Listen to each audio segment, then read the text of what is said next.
GitHub Copilot et comment implémenter une API de bout en bout avec un assistant IA comme Copilot et surtout faire en sorte qu'ils prennent en compte des pratiques qui sont en vigueur dans l'équipe et qu'on souhaite qu'ils soient présentes dans le code qui est généré. Bien.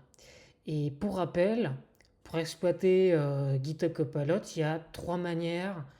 La première, si je vais dans To-Do List application, eh bien, je peux lui dire dans le chat, affiche-moi un Hello World dans la console. Ça, c'est la première manière.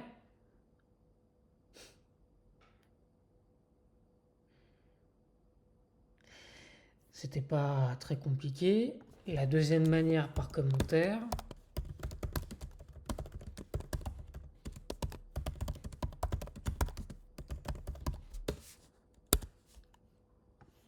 Voilà. Et enfin, Copilot Edits. Copilot Edits qui est sorti en octobre. C'est une nouvelle fonctionnalité. Elle est encore en preview. Elle est disponible pour le moment sur VS Code. Et cette fonctionnalité, elle va permettre de éditer plusieurs fichiers lorsqu'on fait une demande à GitHub Copilot, même créer des fichiers. Et vous allez le voir, c'est très très très utile. Donc, en ce qui concerne l'API qu'on souhaite implémenter, eh bien, c'est ni plus ni moins qu'une API qui gère le CRUD des to-do, la création d'un to-do, les get de tous les to-do, le get d'un to-do par ID, le patch, le delete, etc. Et on va commencer par la première étape, la création d'un to-do. Et je vais m'appuyer sur ce fichier-là pour décrire qu'est-ce que je veux implémenter pour que GitHub Copilot puisse faire son travail.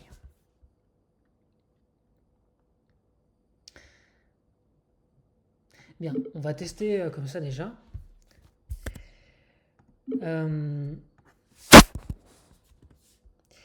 Implémente la création d'un to-do.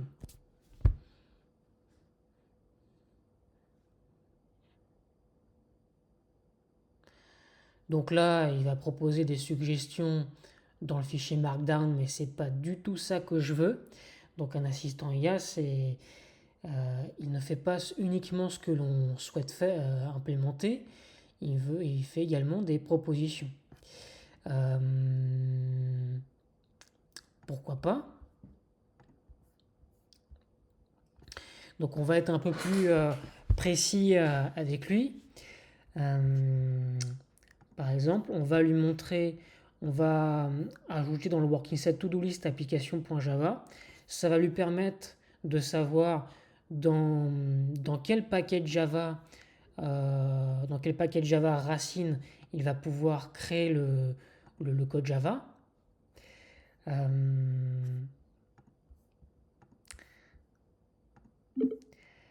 Implémente la fonctionnalité de création d'un to-do.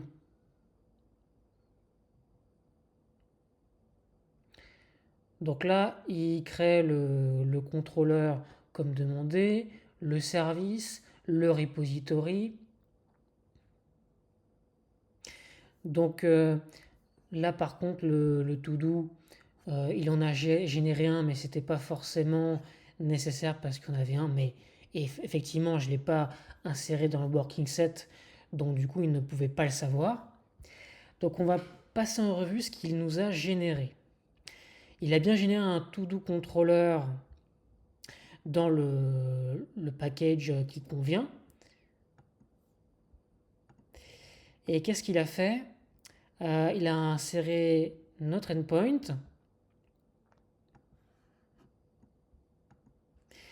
On reçoit en entrée un to-do. Donc le to-do, c'est la fameuse entité qu'il a générée. On En tout cas, ce qui est sûr, c'est que c'est pas un DTO qui est utilisé, ce qui est du coup une mauvaise pratique, voilà, de recevoir en entrée l'entité Java et de la retourner. Et c'est ce qu'il fait ici. Il assure bien la validation des champs, les champs obligatoires de notre entité Java. Pour rappel, si je retourne dans ce qui a été demandé, les champs obligatoires title et complete doivent être validés dans l'entrée de l'API.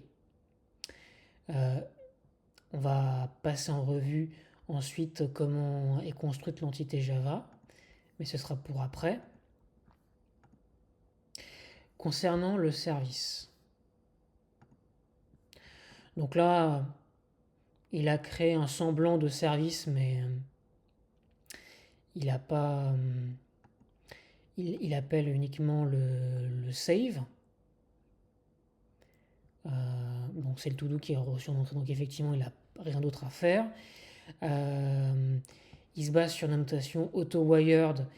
Là aussi, c'est pas une bonne pratique.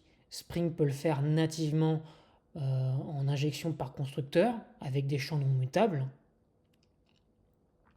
On va voir tout ça pour qu'il le fasse de lui-même sans qu'il nous génère à chaque fois des auto-wired et des choses qui ne nous conviennent pas.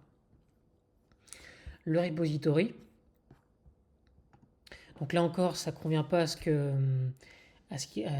qu'on attend, puisque dans l'entité Java existante, la clé primaire, c'est pas un long, c'est un integer. D'où l'importance de rajouter l'entité Java dans le working set pour qu'il puisse générer du code en fonction de ce qu'il convient de faire, de ce qu'on attend. Pour l'instant, on va accepter ces changements-là. Donc ça, c'est l'entité Java qu'il a générée. On va le supprimer parce que c'est pas ça qui nous intéresse. L'entité Java sur laquelle il doit se baser, c'est celle-là. Donc il y a un to-do ID, un title qui décrit le titre du to-do. Completed, un booléen qui nous permet de savoir si la tâche to-do a bien été réalisée ou non. Numorder, l'ordre du to-do dans la liste. Expiry date, la date d'expiration du to-do. Très bien.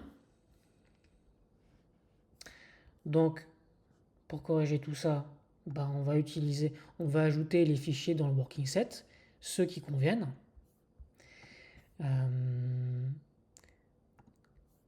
Donc, to-do va servir de contexte pour générer le prochain code.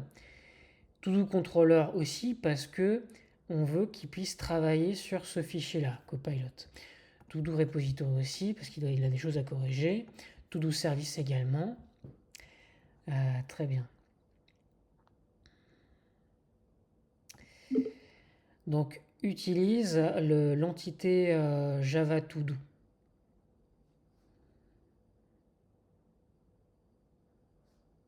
Il met à jour l'import.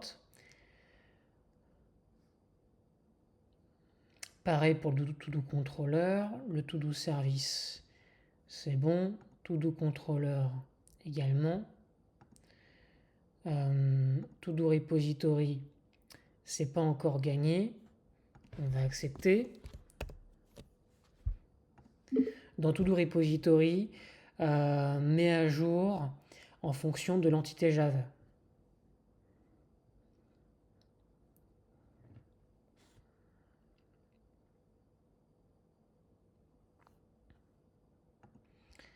Là, c'est bon.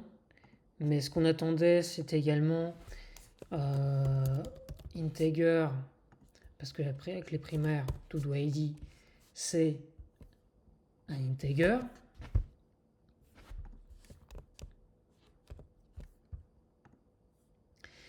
La prochaine étape. La prochaine étape, ça va être de faire en sorte que Copilot mette à jour le code qu'il a généré au regard de bonnes pratiques qui sont en vigueur dans l'équipe. Donc c'est pour ça que j'ai créé une liste d'instructions qui correspond aux pratiques qu'on souhaite qu'ils respectent. Euh, Notamment, créer des tests unitaires pour couvrir toutes les méthodes Java. Euh, dans les tests du contrôleur, vérifier la réponse et le type de contenu retourné par l'API. Utiliser des records pour les classes Java sauf s'il s'agit d'une entité. Les entités Java ne doivent pas être retournées directement comme réponse ou reçues directement dans les points de terminaison REST. Utiliser les DDTO à la place. Les annotations auto-wired sont interdites dans le code Java. Bien. On va voir dans quelle mesure il va pouvoir prendre en compte ces instructions. De la manière, je mets à jour mon working set pour qu'il ait le bon contexte et les fichiers Java sur lesquels il va pouvoir travailler et s'appuyer.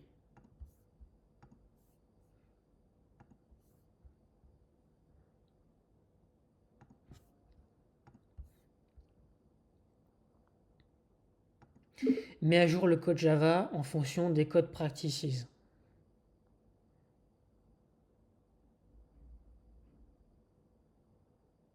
Donc il va supprimer l'annotation auto-wired comme c'était, puisqu'on a une instruction dans les code practices. Même chose dans todo controller. Pour l'instant, ça correspond à ce qu'on attend. Donc effectivement, comme c'est un assistant IA, il va également faire des propositions sur tous des suggestions sur les fichiers qu'il a en sa connaissance. Utiliser injection de constructeur à la place, bon, c'est optionnel, on ne lui a pas demandé de le faire, mais pourquoi pas.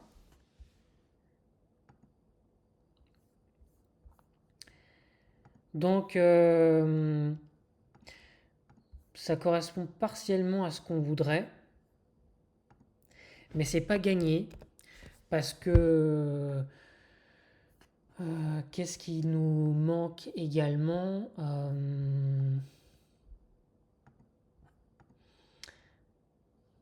Eh bien les DTO. Si je vais dans les code practices, bah, on veut que ce soit des DTO qui soient utilisés. Et ici, c'est pas le cas. Donc effectivement, malgré le fait qu'on lui fournit des instructions, c'est pas garanti qu'il les respecte scrupuleusement. Donc il faut lui demander explicitement. On verra tout au long de la démo comment est-ce qu'il peut euh, les respecter euh, complètement pendant le cycle de développement.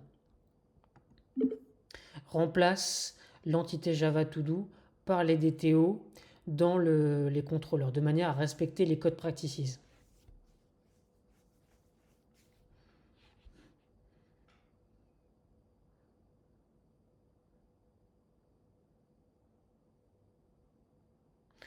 Donc c'est ça, c'est ce qu'il a fait. Il remplace euh, l'entité Java To-Do par To-Do DTO et il est en train de créer To-Do DTO. Donc To-Do contrôleur. Donc on reçoit bien l'entrée To-Do DTO. On va renvoyer un To-Do DTO en réponse. To-Do service. Effectivement, ça relève également du service de recevoir et de créer le DTO avec le mapping qui va bien. To-do DTO, là il n'a pas eu beaucoup d'imagination donc il s'est arrêté à là. On va l'aider.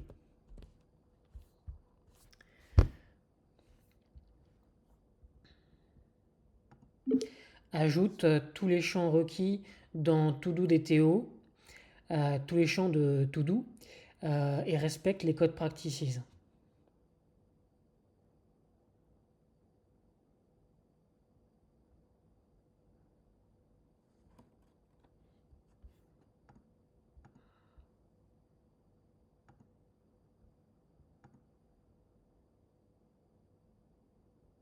Donc visiblement il n'a pas compris, ça c'est des choses qui arrivent. Hein. Ça, c'est des choses qui arrivent.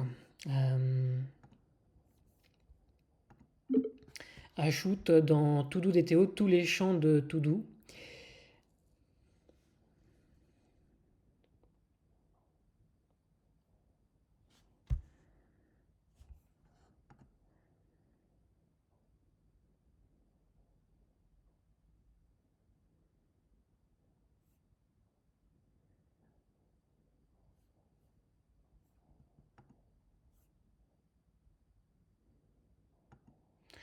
Donc ça mouline.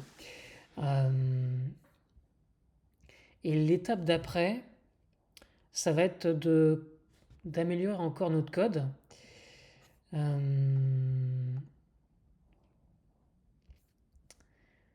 Comment est-ce qu'on pourrait faire pour qu'il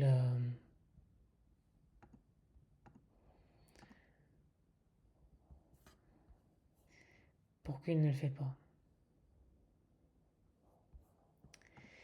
Eh bien, tout simplement parce qu'en fait, c'est une erreur typique. Il n'y avait pas l'entité Java todo dans le working set, donc du coup, effectivement, il ne pouvait pas savoir, quel champ il fallait rajouter. On va rajouter les autres fichiers pour qu'ils mettent à jour le code également.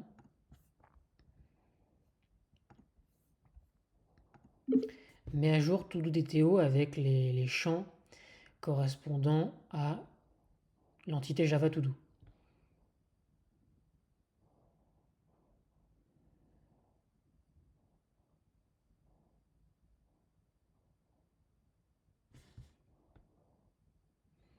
Donc là, il a bien ajouté les champs.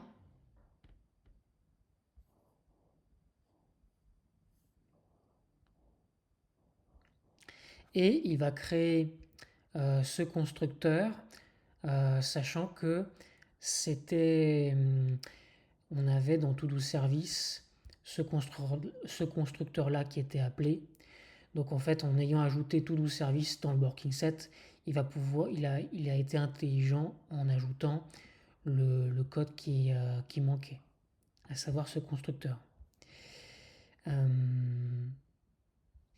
Très bien.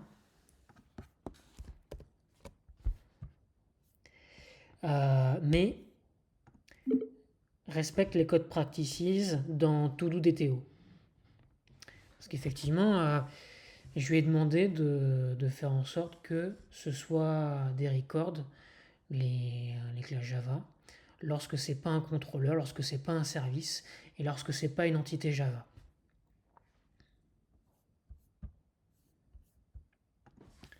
Bien.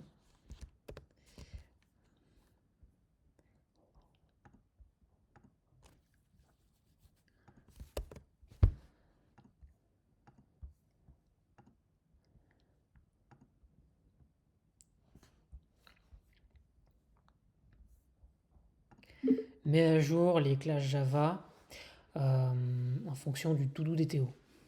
Parce qu'effectivement,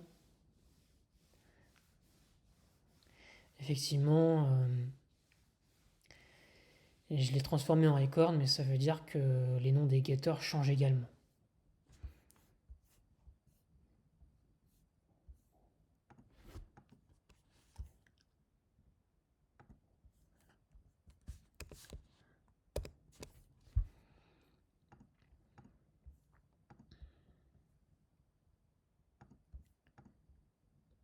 Très bien.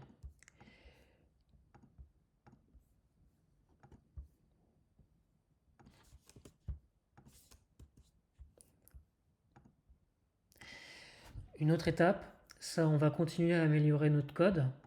On va s'appuyer sur Lombok pour qu'il retire les constructeurs. Pour ça, je vais rajouter le pom.xml parce qu'on a la dépendance Lombok à l'intérieur.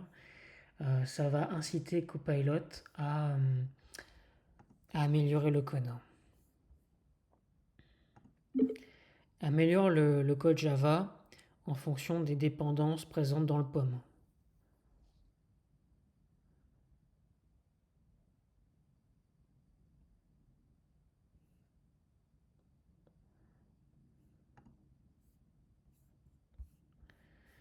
Donc il n'a pas pris en compte ce qu'on voulait, donc on va être un peu plus explicite.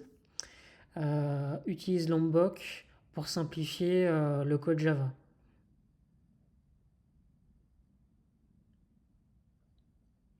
Donc il arrive qu'il le détecte automatiquement la dépendance et il simplifie, il prend l'initiative de l'améliorer. Et sinon, il faut lui demander explicitement ce qu'il n'a pas fait ici. Euh, décidément. Utilise Lombok dans To-Do Service et To-Do Controller.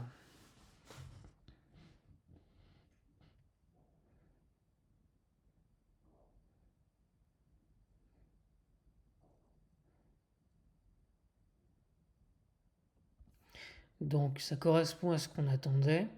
Il a retiré dans le contrôleur et dans le service le constructeur qui est superflu puisqu'il a ajouté la notation Lombok.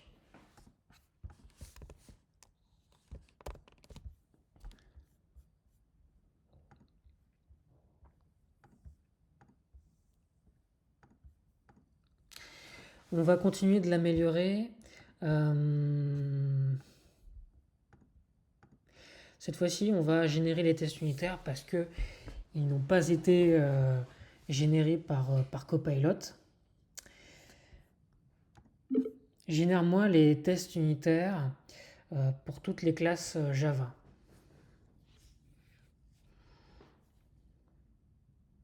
Donc il le fait pour To-Do Service Test. Pour To-Do Controller Test également.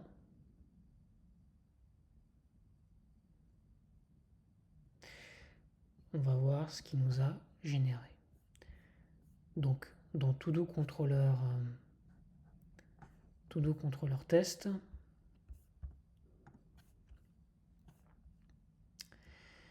donc il utilise Mockito.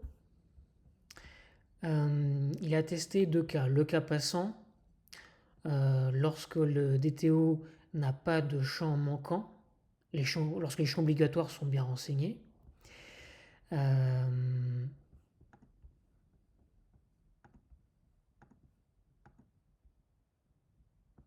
À savoir title et completed. Et il a implémenté le cas non passant lorsque il y a des champs les champs obligatoires ne sont pas renseignés, à savoir title et completed, sauf que là on a un cas où c'est seulement title qui n'est pas renseigné. Donc on va avoir une marge de manœuvre pour améliorer les tests. De plus, il faut noter que ce n'est pas mock MVC qui est utilisé ici. On pourra l'utiliser pour vérifier le format de la réponse. Concernant To-Do Service, il utilise également Mockito.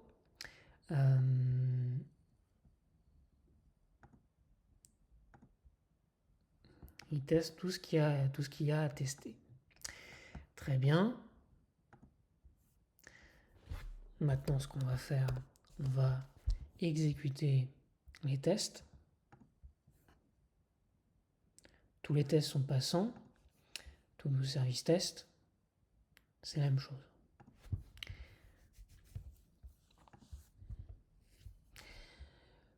On va rajouter une bonne pratique que Copilot doit respecter.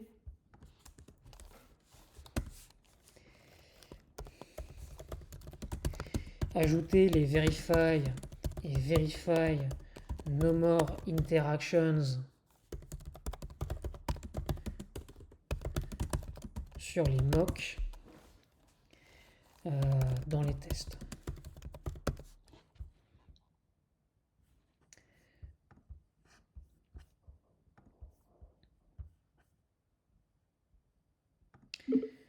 Mets à jour les tests unitaires en appliquant les code practices.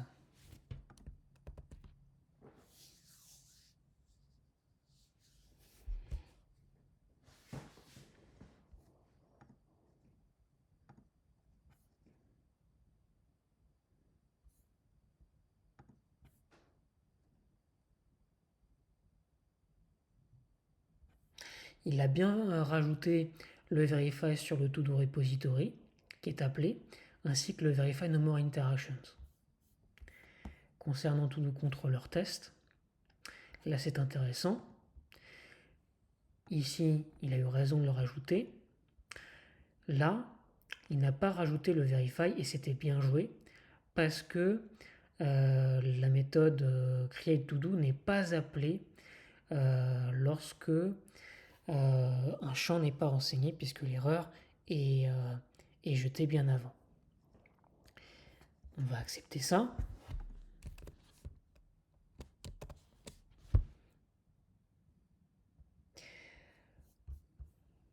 Si on exécute les tests unitaires, très bien. Donc il a respecté la pratique qui a été rajoutée. Ensuite,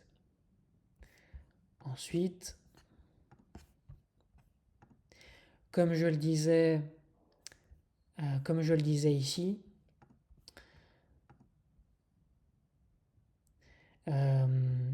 dans le cas non passant, il teste le cas où seulement title n'est pas renseigné, mais pas dans le cas de completed. On va devoir changer ça. Dans To Do Controller, tester le cas de title et completed qui ne sont pas renseignés dans deux tests unitaires distincts.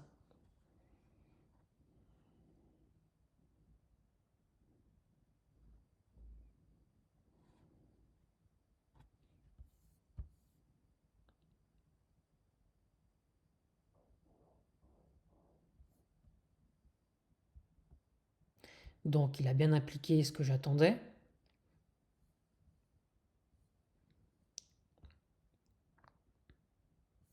Très bien. On va accepter le changement. Mais il y a autre chose qui ne va pas. Là, tous les champs, il y a des champs qui sont à nul dans le jeu de données. Ça ne va pas. Lorsqu'on fait des tests unitaires, il faut que toutes les valeurs soient renseignées pour être dans un cas nominal et éviter les faux positifs. Est-ce que c'était spécifié dans les code practices? Oui, alors j'ai dit que tous les champs doivent être testés dans les tests unitaires, mais c'est peut-être pas assez précis.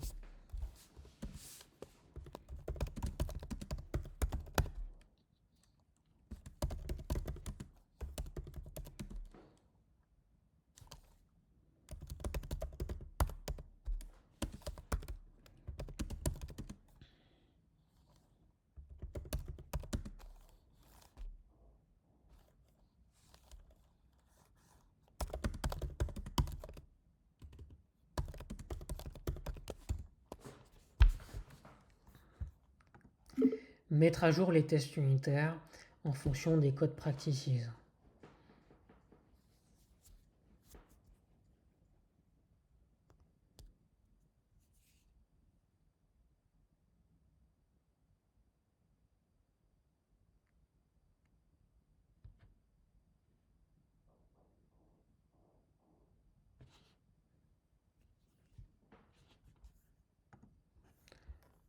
On va voir ce qu'il a fait.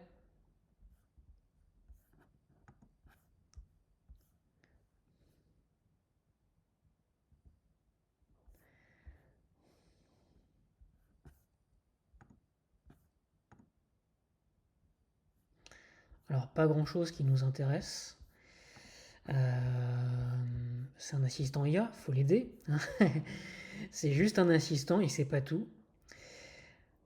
Dans les tests unitaires, je veux que tous les champs de to-do et to-do DTO soient renseignés avec une valeur non nulle.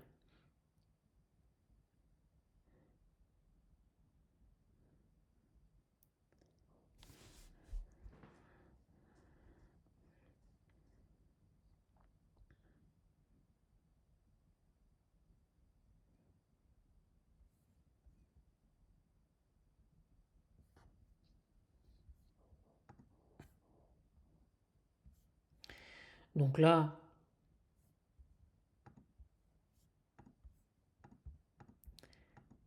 c'est ce qu'il a fait plus ou moins intelligemment, mais ça convient pas totalement.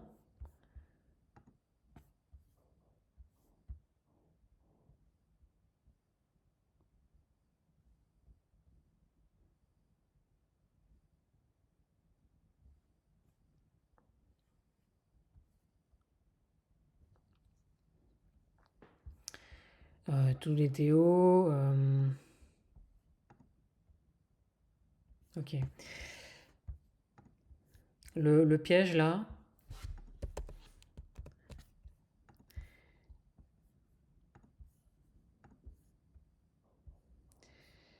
euh, le piège là, c'est qu'il a généré un local datetime.now et dans les tests unitaires, on veut autant que possible des valeurs fixes. Il faut encore pour éviter les comportements non déterministes dans les tests. Remplacer local datetime.now par une valeur fixe dans les tests unitaires.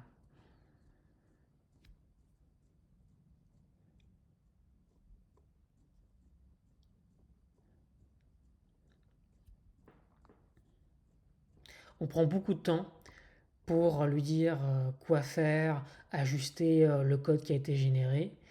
Mais dans une seconde phase, on n'aura plus à lui demander ces ajustements-là parce qu'on aura une code base existante avec les, les bonnes pratiques en vigueur qu'on souhaite qu'il respecte.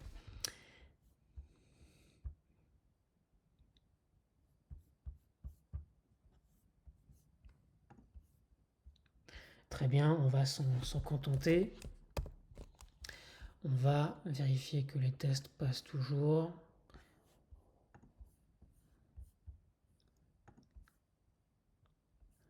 Très bien. On va apporter un autre changement dans le to-do controller test. On utilise Mockito, mais pour tester un contrôleur, il convient mieux d'utiliser mockmvc, notamment pour s'assurer du bon format de la requête en sortie.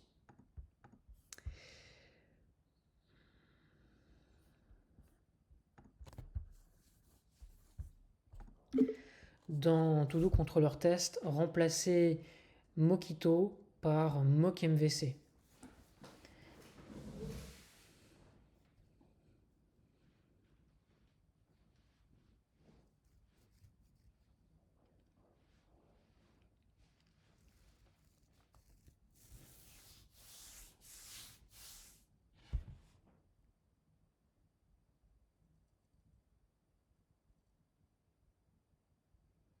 Il met à jour le to-do controller test. Donc, ce qui a été fait ici, effectivement, il a remplacé extends with Mockito extension par MVC to do controller. C'est ce qui est attendu. Il a généré d'autres choses qu'on améliorera au fil de l'eau.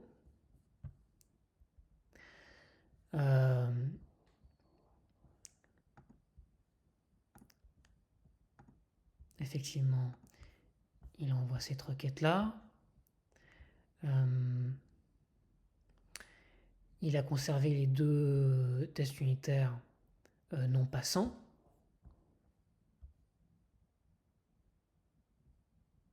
Très bien. On va s'en contenter.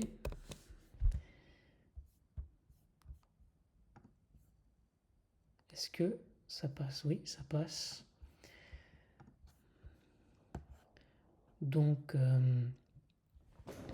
on va ajuster à la main, mais ce qu'on attend, c'est également tester le content type de sortie.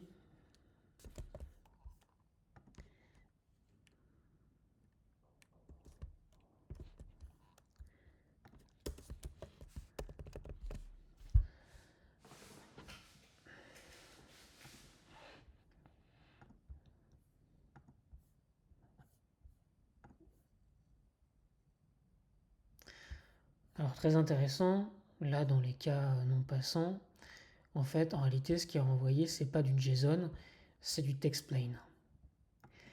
Donc effectivement, c'est ça qui est implémenté dans le contrôleur. Ici.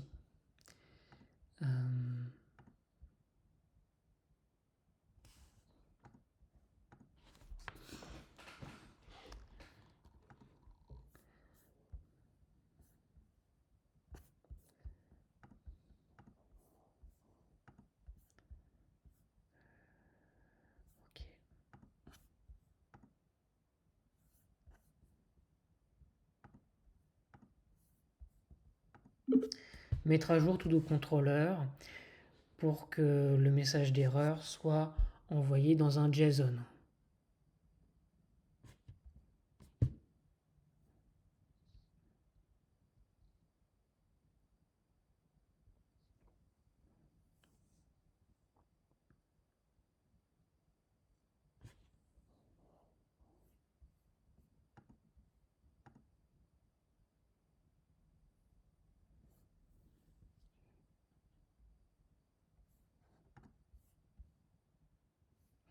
Il a mis à jour également les tests unitaires.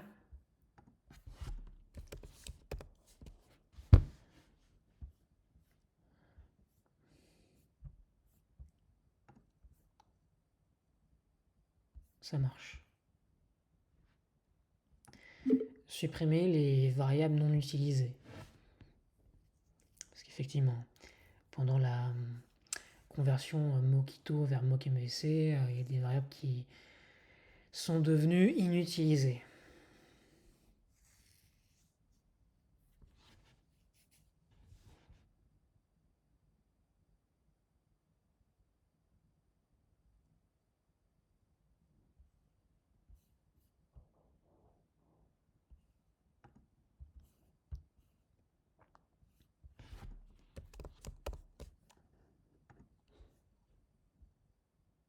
Très bien.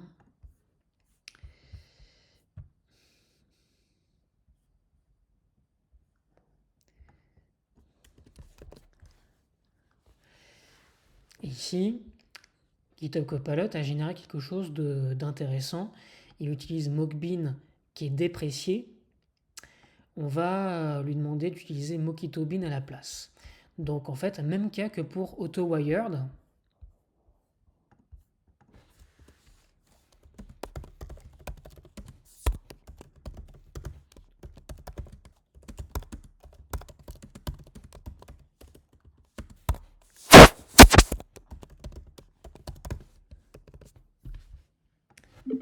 Mettre à jour les tests unitaires.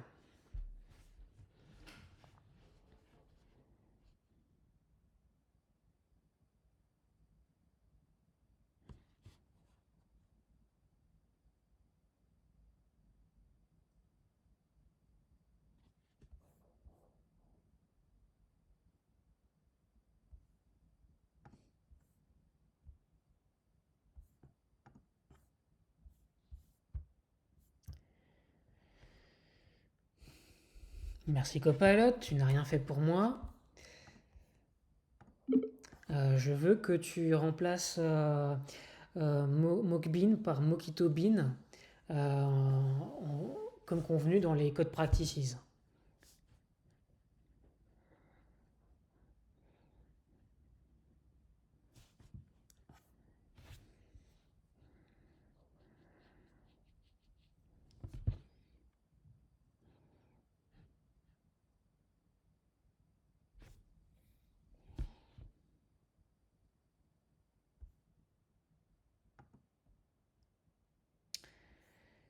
On voit qu'il y a encore un problème.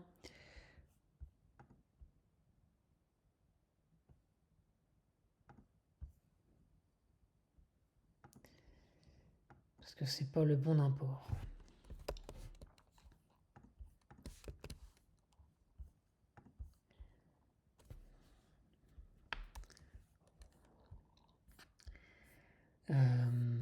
Si on veut avancer, donc j'exécute les tests encore une fois pour m'assurer que c'est bon.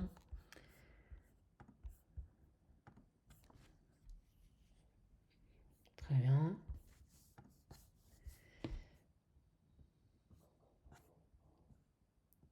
Donc, En faisant ça, j'ai implémenté ma première fonctionnalité, mais il y a autre chose qu'on peut améliorer. C'est dans To-Do Controller. Ici, il y a un contrôle, une validation manuelle qui est faite, alors qu'on pourrait s'appuyer sur un exception handler. Et c'est ce qu'on va faire.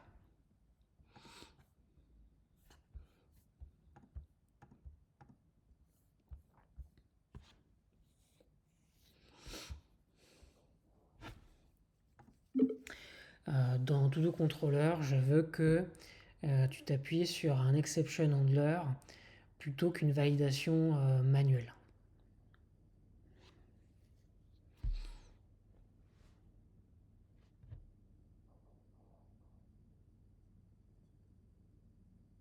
Là, il crée une classe exception handler.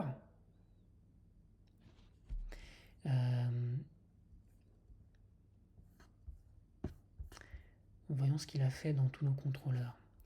Dans tous nos contrôleurs, il a rajouté une notation addValid pour valider la requête, le body de la requête entrante. Dans todo DTO, il a rajouté des annotations pour valider les champs obligatoires, comme title et completed. Il a rajouté un size qui n'était pas forcément requis, mais pourquoi pas. Dans Global Exception Handler, il a traité l'exception Method Argument Not Valid Exception. C'est celle qui est jetée lorsque la validation d'un champ échoue. Et donc là, effectivement, il va reprendre le message d'erreur associé à chaque champ. Sauf qu'il y a un problème, c'est que ça veut dire que il va y avoir plusieurs messages d'erreur combinés dans la réponse, et c'est pas ça qu'on veut. On veut un message d'erreur, un seul et unique message d'erreur et d'un seul champ. Voilà. Par exemple, si title et completed ne sont pas renseignés, on renverra le message d'erreur correspondant à title. On va faire évoluer ça. J'accepte, oui.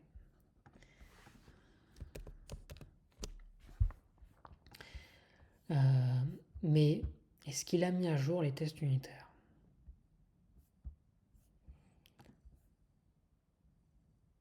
Alors, il y a des choses qui manquent.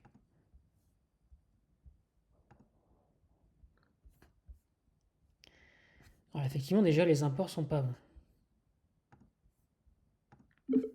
Mets à jour le code Java en fixant les problèmes.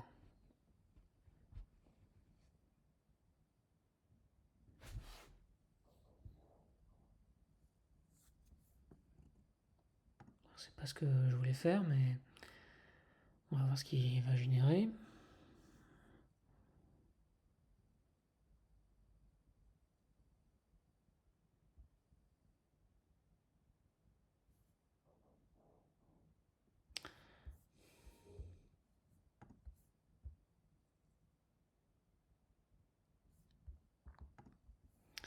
Non, c'est pas ça.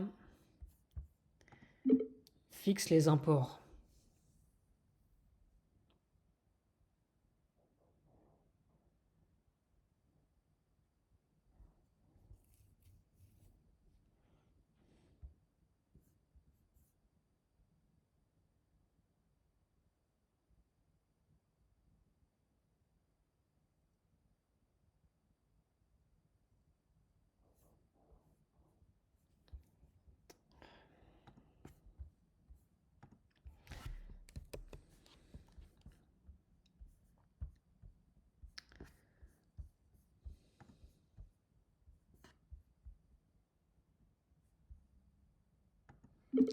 Fixe les imports dans les classes Java.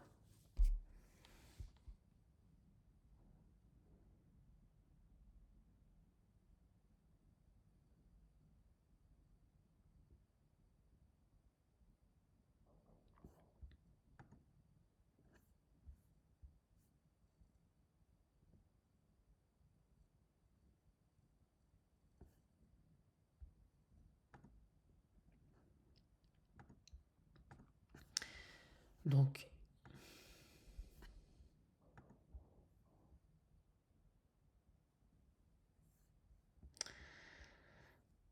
un exemple de cas vraiment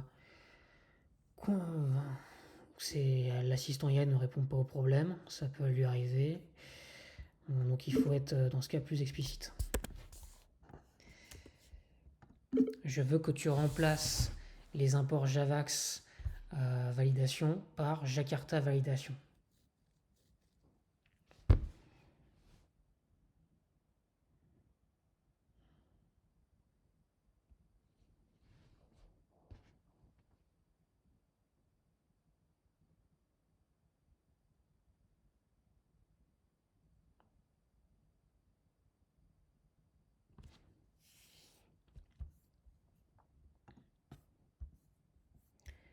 Très bien.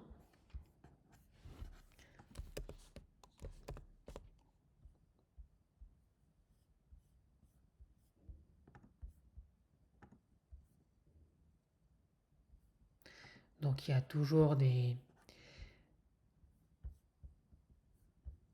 problèmes.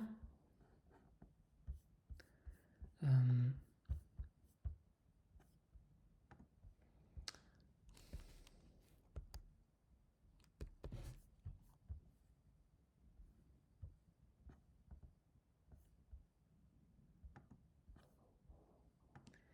ouais, ça correspond plus au... D'accord. Mets à jour les tests unitaires en fonction de Global Exception Handler.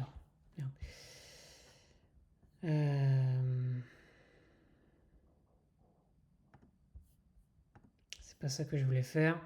Mets à jour les tests unitaires en fonction du Global Exception Handler.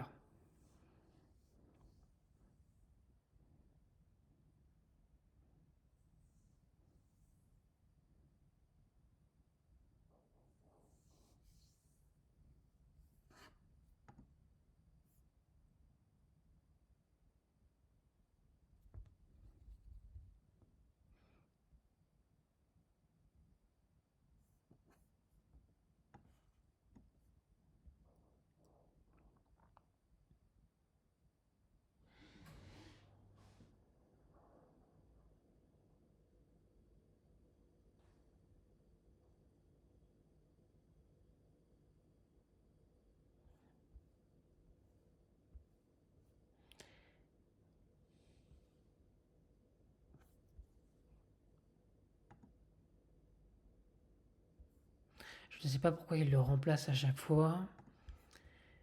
Utiliser Mockito Bin à la place de... C'est une hallucination de Copilot.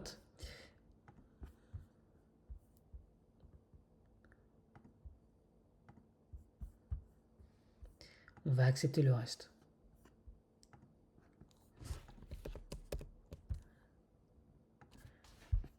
Est-ce que ça passe? Oui, ça passe.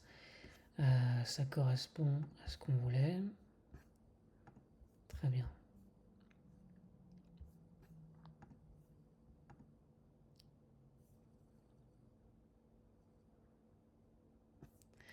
Très bien. Maintenant, on va... Ça, c'était l'implémentation, la première partie, la création d'un to-do. La partie 2, ça va être l'obtention de tous les to-do. Donc, on va voir dans quelle mesure il va pouvoir générer plus rapidement ce qu'on attend plutôt que d'ajuster après coup, étape par étape, tout ce qui ne va pas. Donc, est-ce que j'ai tout dans mon working set? A priori, oui. Ah, et quelque chose que je peux faire, plutôt que d'inclure systématiquement les codes practices dans mon working set, je peux,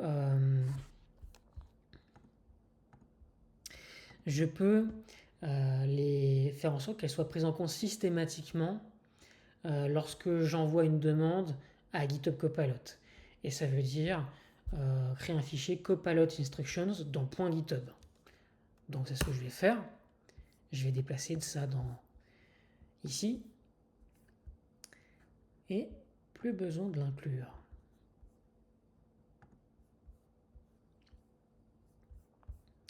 il faut tout de même que j'ajoute ce fichier-là pour qu'il sache quelle fonctionnalité implémenter. Implémente la fonctionnalité pour obtenir tous les éléments to-do.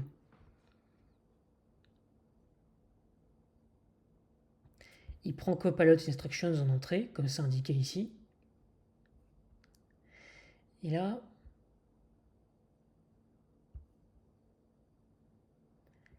d'accord. Il a l'edit To-Do Controller.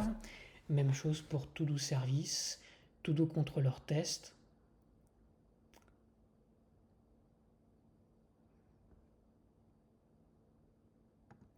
Donc, To-Do Controller, il a ajouté cet endpoint là.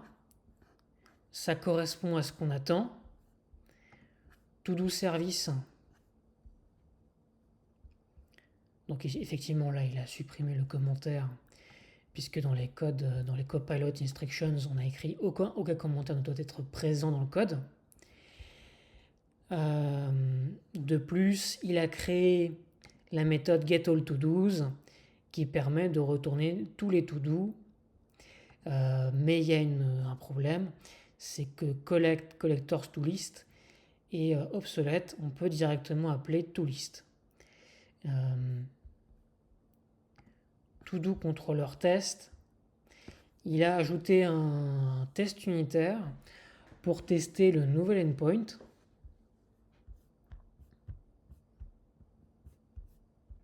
Bien, en appliquant les verify comme attendu. Et effectivement, il a rajouté le endExpect comme attendu dans les précédents tests unitaires. J'ai pas eu besoin de lui demander à nouveau. Il a bien renseigné chaque champ de notre jeu de données. Très bien. Mais il manque des choses encore. Il manque les tests unitaires sur To-Do Service Test. Ajoute les tests unitaires manquants.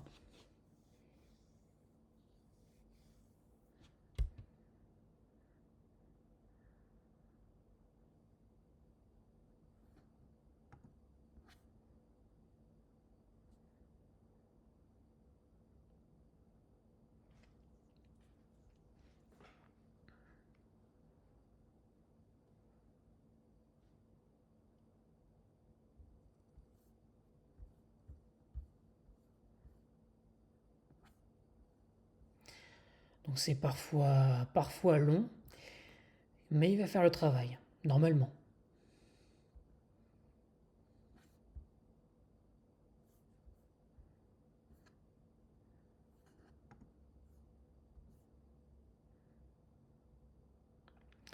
Par la suite, on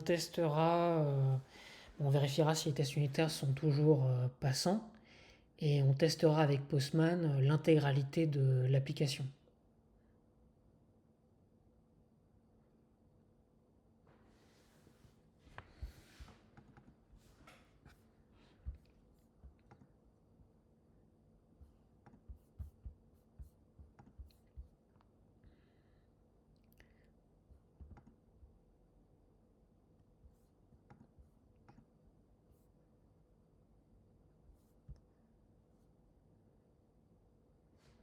Il y est presque.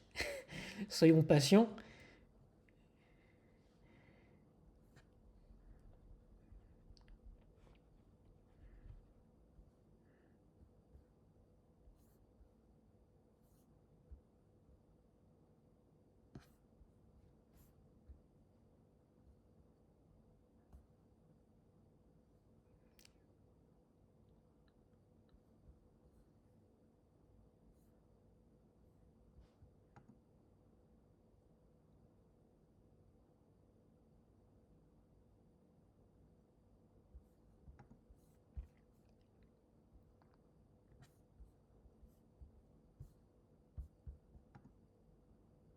Notons que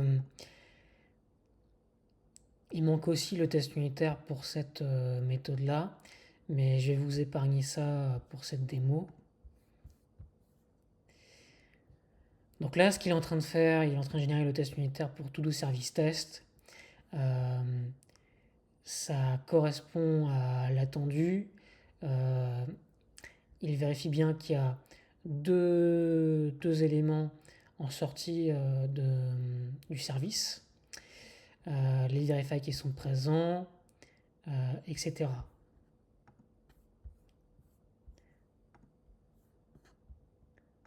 Donc, est-ce que les contrôleurs sont toujours passants? To-do service test, on réexécute les tests, c'est bon également.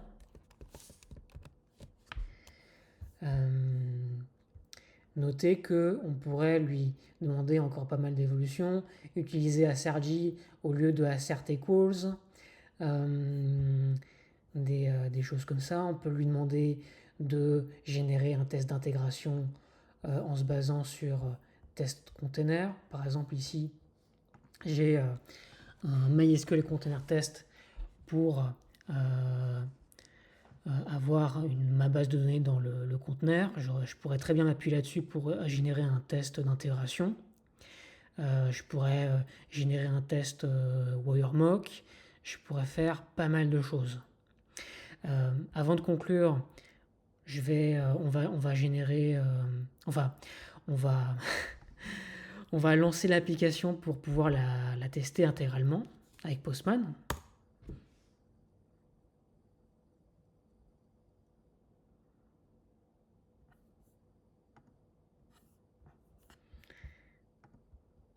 Donc je vais effacer la réponse parce que sinon c'est de la triche. Je vais interroger le get all to do's. Donc il se trouve que j'avais déjà un to do en base de données qui était test GitHub Copilot.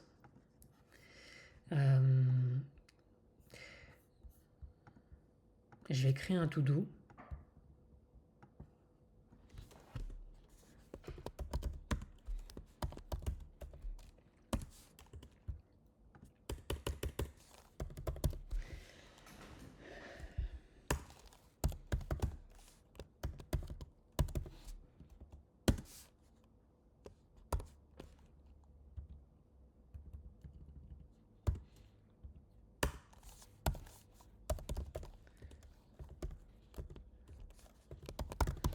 En expiry date, qu'est-ce que je vais mettre?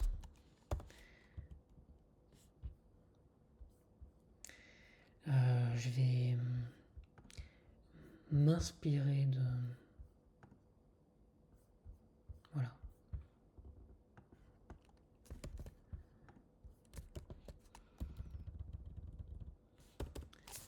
On est le 23 mars.